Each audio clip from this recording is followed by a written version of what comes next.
Hello and good evening. I'm Steve Eager. First on Fox 4 News at 5:30 tonight. A Texas man's hobby has become news tonight because of what he was doing and where he was doing it. But it's a big, nice-looking building, let me tell you. Yeah, this is video on YouTube of his helicopter drone flying near and ultimately over the Cowboys' AT&T Stadium.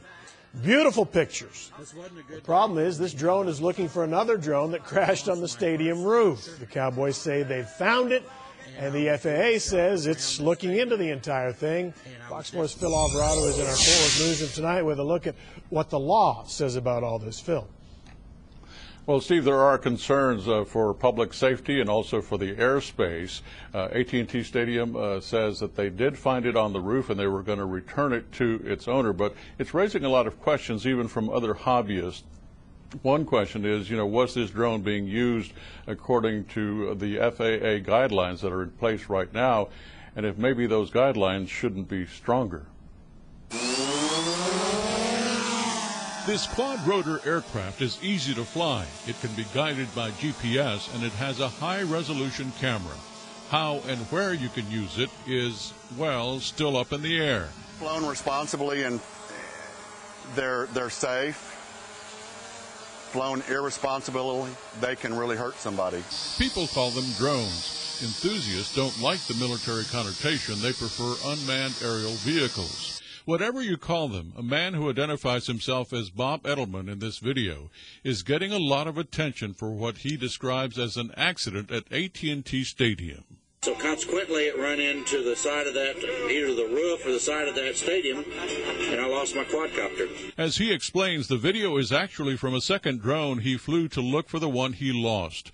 The Federal Aviation Administration says it heard about the incident and is investigating. Flying model aircraft for hobby or recreation doesn't require FAA approval, but there are limits on how heavy the aircraft can be and how high it can fly, no higher than 400 feet.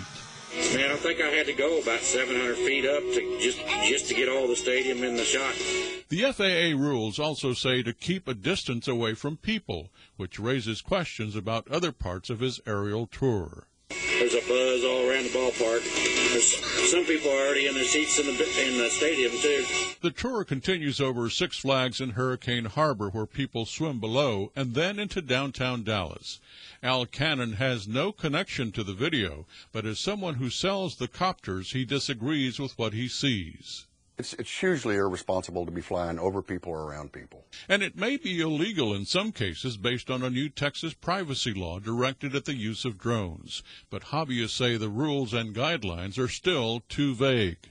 The FAA needs to write the policy and be done with it. Now, we tried to contact Bob Edelman today, but he has not responded.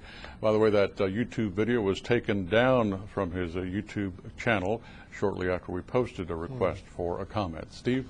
Okay, Phil, so I'm curious. We did see the drone looking for his other drone. How did they eventually find it? Do we know? Well, I'm told by the Cowboys over at AT&T Stadium that they actually had to go up there twice, once this morning and again this afternoon, to try and find it. And Edelman says that when he looked at it from the air, he couldn't find it. But, he did have a GPS tracking device on it, and he says that a picture from the device showed him exactly where it was on the roof on the stadium. And we believe that, it's the same model that you saw in the demonstration in our story. So if it's white and the roof is white, it was pretty hard to see. Either way, AT&T says, the AT&T Stadium says that they did find it. They're going to return it to the owner, and they are done with it.